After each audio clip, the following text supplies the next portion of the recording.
Hello everyone, it's working, thanks a lot. I couldn't have a better bridge from the last panel than the buzzword of cybersecurity. I'm not here to impress you with legal order. I'm not here to impress you with what is going on in the area of cyber maze, as we call it. I'm here to tell you that what you're really looking forward to, definitely, are my fellow keynote speakers, Michal and Leila, who will join me after my initial speech. But before I give room to them, let me welcome you to this short introductory speech. I'm going to talk about what are the key challenges in the area of cyber law.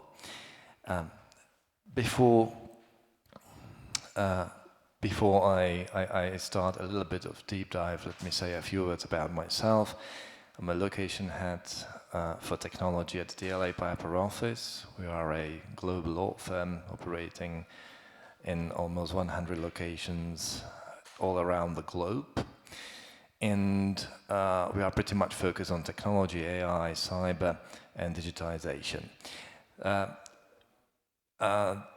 What I would like to talk today is the digital decade concept. Perhaps some of you might have heard about digital decade, but you very likely don't know exactly what actually forms the digital decade in terms of legal framework.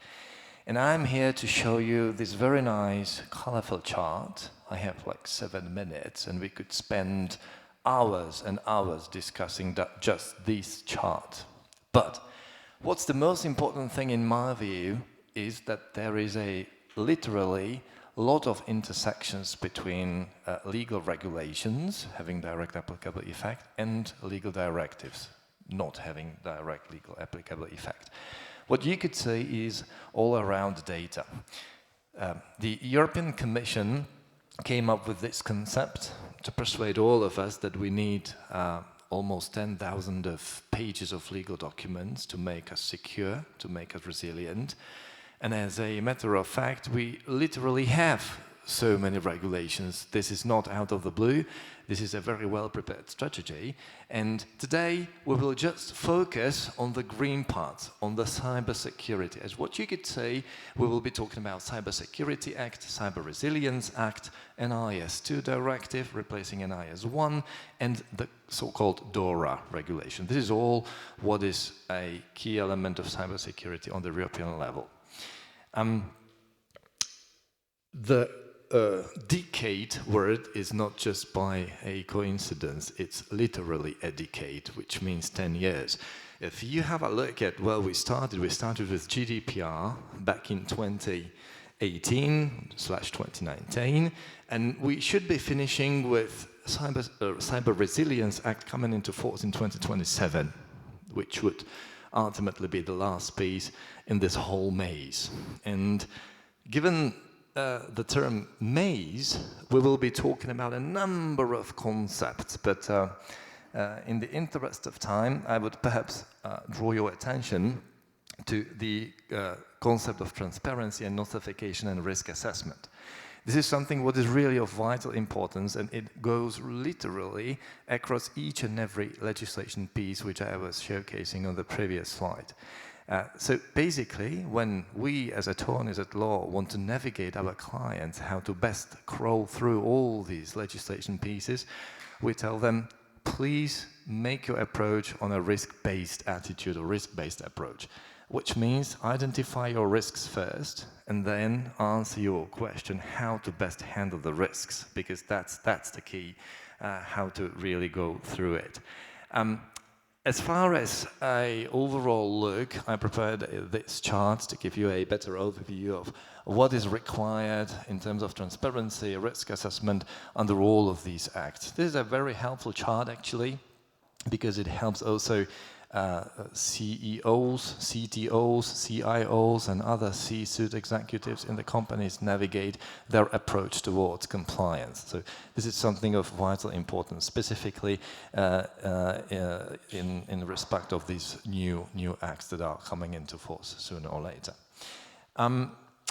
As far as the current situation in Czechia, you very likely know that we have the bylaws debated now on the governmental level. We have the new Cybersecurity Act, which transposes the NIS2 directive into our local applicable laws.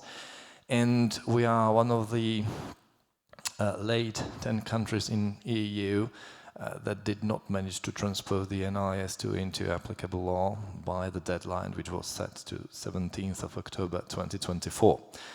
So there are some proceedings initiated by the European Commission against Czechia, as well as other countries, because of the late implementation.